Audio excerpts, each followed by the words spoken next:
오늘 우리 함께 은혜 받으실 사무엘하 14장 1절에서 11절 말씀, 정의와 관용 사이 성도가 취할 바른 선택에 대해서 나와 있습니다. 1절부터 3절까지 드고와 여인을 요압이 불러오게 되고요, 다윗 앞에서 이 드고와 여인이 자신의 모든 처지를 고백하는 것을 보게 됩니다. 죽은 아들에 대한 그 상한 마음이 회복되자 다윗은 도망간 아들을 그리워합니다.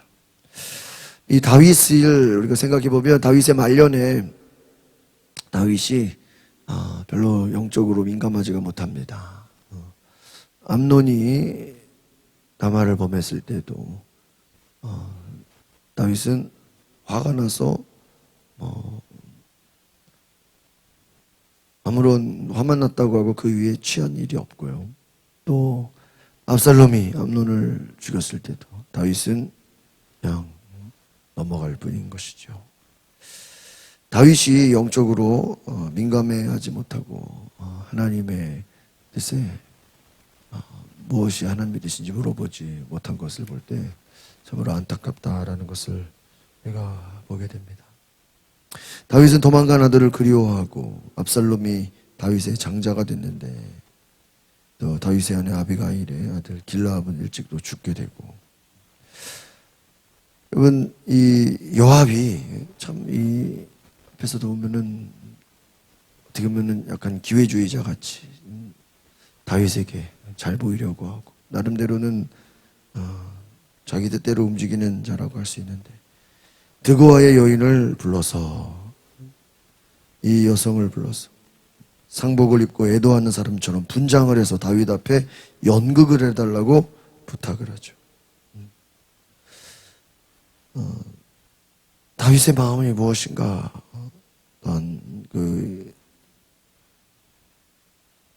알아보게 하는 그런 역할을 보게 하는 것입니다. 오늘 1절 말씀을 보면 요압은 다윗과 압살롬을 이어주는 역할을 하려고 하는 것입니다. 겉으로는 선의를 가지고 다윗을 도우려는 것처럼 보이지만 여기에도 자신만의 숨은 의도가 있다라는 것입니다.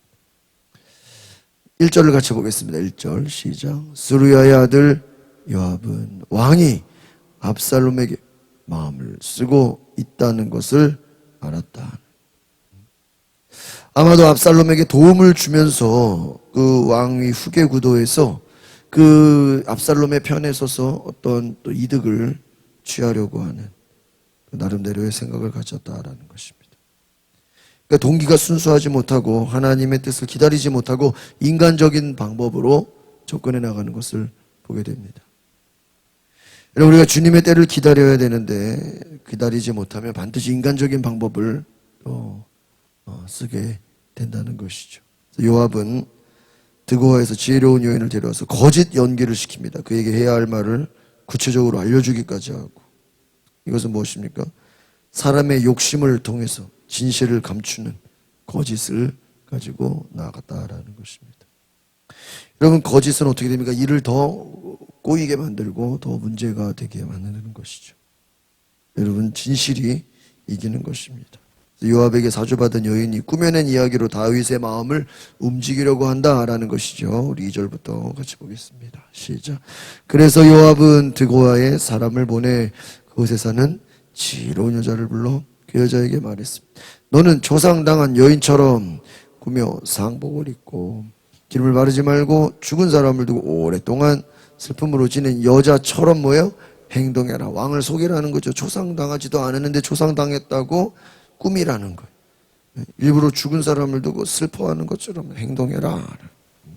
불쌍한 여인처럼 애도하는 사람처럼 상복을 입고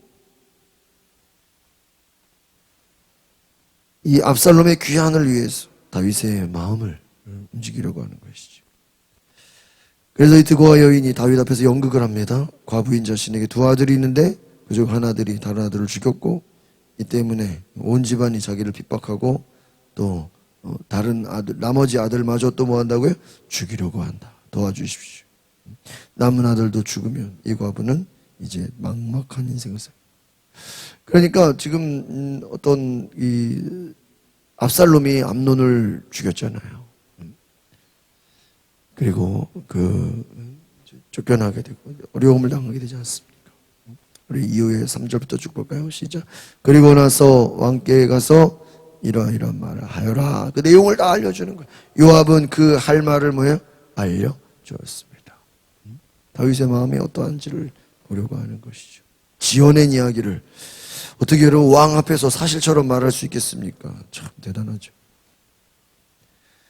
하나님의 때를 기다리지 못하고 하나님의 말씀을 듣지 못하고 거짓으로 속여서 자기의 생각과 자기의 계획대로 해보려고 하는 것입니다.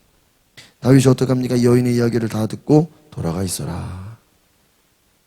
그러나 여인은 더 간청합니다. 왕이 무슨 일을 하든지 그 책임은 자신에게 있습니다. 이 여인이요, 자기의 목적을 성취하기 위해서 끈질기게 다윗의 마음을 막 돌려놓으려고 하는 거예요. 여러분, 선하지 못한 동기와 거짓된 방법으로 끈질기게 집착하는 모습을 우리가 이 여인의 모습 속에서 보게 됩니다. 4절 보겠습니다. 시작. 드고아에서 온 여자는 왕께 가서 땅에 얼굴을 대고 엎드려 말했습니다. 왕이시여 저를 도와주십시오. 여러분, 우리가 여기에 그냥 다윗이 금방 넘어가고 하는 것은요, 이미 앞에서 이 다윗이 영적으로 둔해 있다라는 거예요. 그러니까 어떻게 됩니까? 이 판단력이 그려지는 거예요. 여러분, 모세가 나이가 들어도 120세가 되어도 눈이 어두워지지 않았다 하는 거예요. 그건 무엇이죠? 영적으로 깨어 있었다는 거예요. 다윗은 자식이 많아지고 범죄한 이후에 그 다윗의 모습이 어떻게 돼요? 영적으로 어두워져요. 분별하지 못하고 인간적인 방법으로, 인간적인 생각으로 가게 돼요. 여러분, 우리 신앙이라는 게요, 이 마지막이 될수록 더 영적으로 깨어 있어야 되는 줄 믿습니다. 이 다윗이 얼마나 나름대로 하나님께 칭찬받았습니다. 그러나 그가 마지막 때로 갈수록 그의 왕이 세월이 갈수록 어두워졌다는 거예요. 그냥 쉽게 속고 끌려가는 인생이 되었다는 것이죠. 분별하지 못했다는 것입니다. 5절을 보겠습니다. 시작. 왕이 그녀에게 물었습니다. 무슨 문제가 있느냐? 그 여자가 말했습니다. 저는 불쌍한 과부입니다. 제 남편은 죽었고 또 이 여종에게는 두 아들이 있었습니다. 그들이 들판에 나가서 싸웠는데 말릴 사람이 없었습니다. 결국 한 아이가 다른 아이를 쳐 죽이고 말았습니다. 그런데 온 집안이 이 여종을 상대로 들고 일어나 자기 형제를 죽인 놈을 내놓아라. 그가 죽인 형제를 대신해서 그를 죽이겠다. 그의 시조차 말려버리겠다라고 말합니다. 저들은 제게 남은 마지막 뿔마저 꺼버려 이 땅 위에서 제 남편의 이름도 자손도 남겨두지 않으려 합니다. 이게 지금 여러분 사실이에요? 다 지어낸 이야기예요. 다 지어낸 이야기. 여러분, 앞에서 우리가 그 다윗을 보면요, 여러 가지 다윗의 마음을 사려고, 다윗에게 인정받으려고, 칭찬받으려고 온 사람들이 오히려 다윗에게 칭찬받고 인정받으려고 했다가 다윗이 다 죽여버리죠. 그들을 오히려 더 벌하고 영적으로 굉장히 깨어있는 것을 보게 됩니다. 그러나 다윗이 영적으로 어두워졌을 때는요, 그냥 누가 무슨 말해도 그냥 거기에 다 그냥 끌려가고 믿게 되는 거예요. 8절 보겠습니다. 시작. 왕이 여인에게 말했습니다. 집으로 가 있어라. 내가 너를 위해 명령을 내리겠다. 여러분, 여인은 자신의 목적을 성취해 끝까지 다윗의 마음을 돌이키려고 애를 씁니다. 거짓으로 또 다윗을 속이고, 다윗은 결국 여인의 말에 넘어갑니다. 성급하게 맹세합니다. 여인의 감정적 논리로 자신을 압박하자 경솔하게 하나님을 두고 맹세합니다. 이게 잘못된 것이죠. 자신의 비슷한 처지의 여인을 동정하는 마음으로 하나님의 결정을 따르기보다는 자신의 감정에 연연해서 하나님의 뜻을 생각하지 못하게 됐다는 것입니다. 하나님의 뜻과 때를 기다리기보다 서둘러 인간적인 방법으로 문제를 해결하려고 하고, 그것은 부작용을 낳게 되고, 감정적이고 거짓으로 행동했던 모든 것은 또 어려움을 겪게 됩니다. 여러분, 성경은 우리에게 주는 메시지가 하나님의 뜻대로, 하나님의 방법대로, 하나님의 생각대로 하지 않으면 나중에 처음에는 잘 되는 것 같지만, 처음에는 좋은 것 같지도 나중에 가서 어때요? 반드시 문제가 발생됩니다. 된다는 것입니다. 여러분, 하나님의 때를 기다리시기를 바랍니다. 그리고 사람들에게 속지 않도록 깨어 있으시기를 바랍니다. 어떤 이야기를 들었을 때 하나님의 뜻이 무엇인가 우리가 물어요.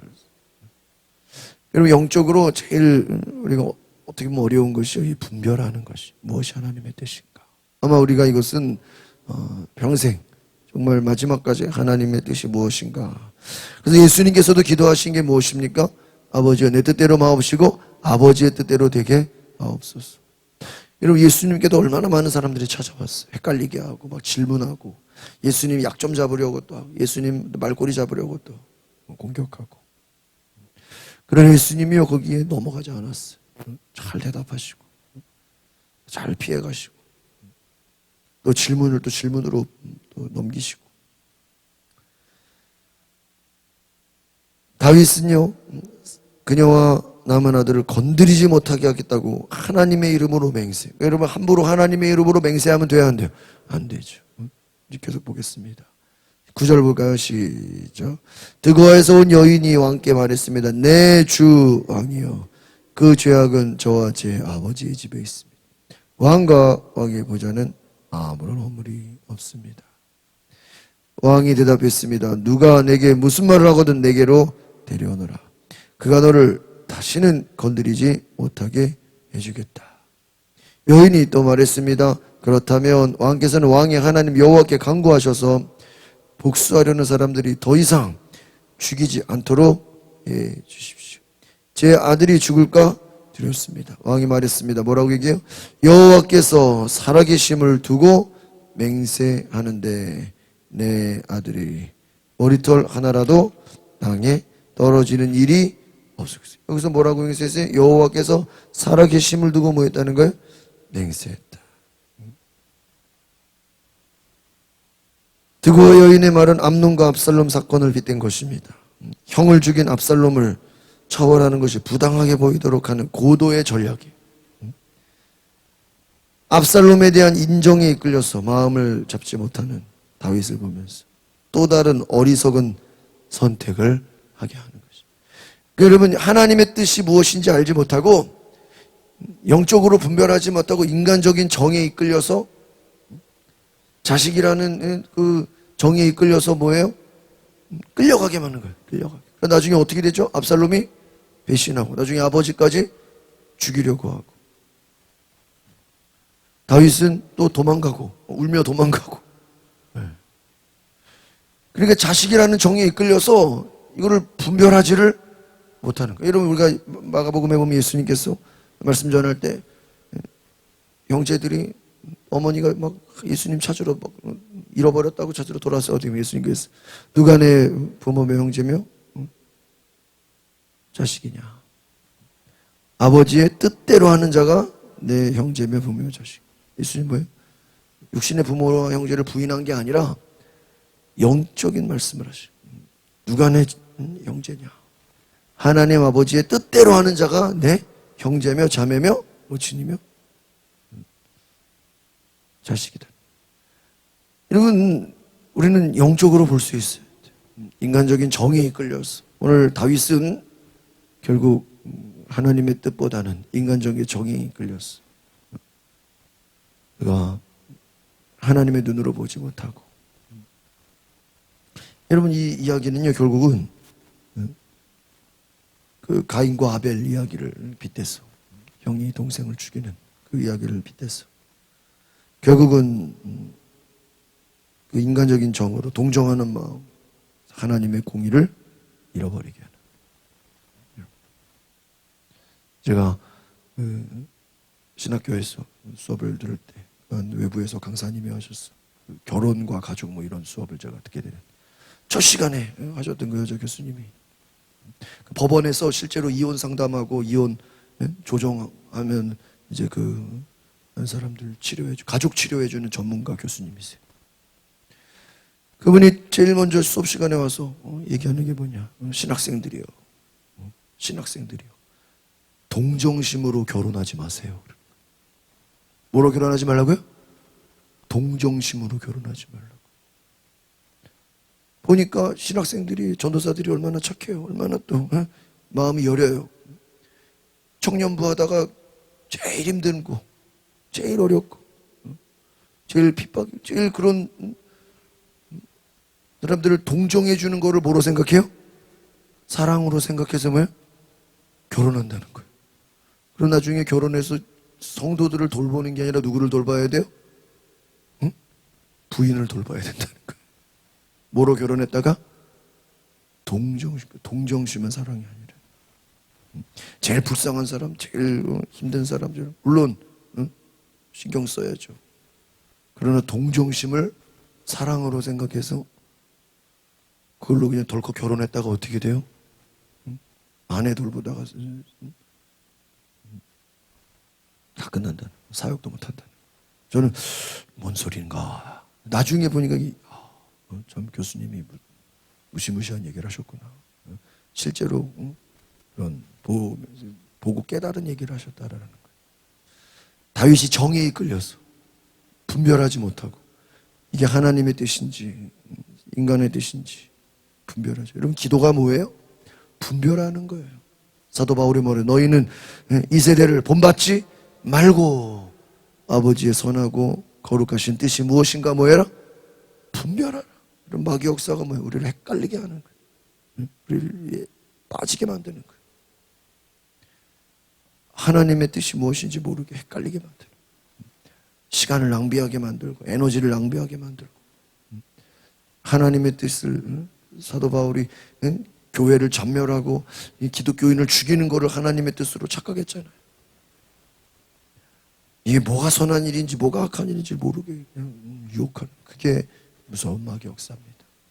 다윗이 말년에 이게 뭐가 하나님의 뜻인지 인간적인 정에 이끌려가지고 분별하지 못하고 뭐가 선인지 악인지 구분하지 못하고 이용당해버리는 그런 인생을 볼 때, 오늘 저와 여러분 마지막 때에 오히려 깨어있는 은혜가 있기를 바랍니다.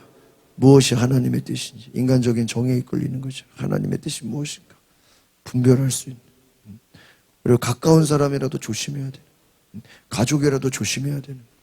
왜요? 이게 하나님의 뜻인지 아닌지, 이거를 오히려 우리를, 가까운 사람이 더 우리를 헷갈리게 할 수 있다. 영적으로. 오히려 이것을, 여러분, 예수님도 십자가 내가 죽을 것이다, 내가 십자가를 질 것이다, 그러니까 베드로가 뭐라, 예수님 절대로 그런 일이 일어나서는 안 됩니다. 예수님 십자가 지고 죽으시러 오셨는데 제일 먼저 막은 사람이 누구예요? 베드로. 예수님 절대 그런 일이 일어나. 예수님 뭐라고 그래요? 사탄아 내 뒤로 물러가라. 너는 나를 넘어지게 하는 자로다. 베드로가 마귀는 아니지만 그 말 속에는 뭐예요? 하나님을 대적하고 있다는 거예요. 여러분, 교회를 어지럽히는 사람들은요, 중직자들이지 초신자가 아니에요. 초신자는 어떻게 해야 교회를 힘들게 하는지 몰라요. 여러분, 헷갈리지 말고 끌려가지 말고 하나님의 뜻이 무엇인가를 분별할 수 있는 지혜가 있기를 바랍니다. 기도하겠습니다. 거룩하신 주님, 다윗이 그가 초창기에는 하나님의 뜻이 무엇인가 물어보고 질문하고 또 깨어있고, 주변에서 사울 죽이자 그래도 죽이지 않고, 또 주변에서 인정받으려고 온 사람들마저도 다 분별할 수 있었는데, 그가 영적으로 어두워지고 그가 하나님을 멀리하고 인간적인 방법과 인간적인 정의에 이끌려서 세상적인 방법으로 나아갈 때 그가 둔해지고 어리석게 되고 어두워진 것처럼, 하나님 우리의 인생이 영적으로 어두워지지 않도록 늘 깨어있는 인생이 되게 하옵소서. 하나님의 뜻이 무엇인가 이 마지막 때에 이 세대를 분별하고 이 세대를 본받지 말고 사람의 인간적인 정에 이끌리지 않고 하나님의 뜻이 무엇인가 깨어있어 분별할 수 있는 주의 은혜가 있게 하여 주시옵소서. 예수 그리스도의 이름으로 기도하옵나이다. 아멘. 오늘 이 시간에 우리가 기도하시다. 하나님의 뜻이 무엇인지 분별하게 하소서. 인간적인 정에 끌려가지 않도록 하나님 나를 붙잡아 주시옵소서. 다 같이 주여 모르고 동성으로 기도하겠습니다.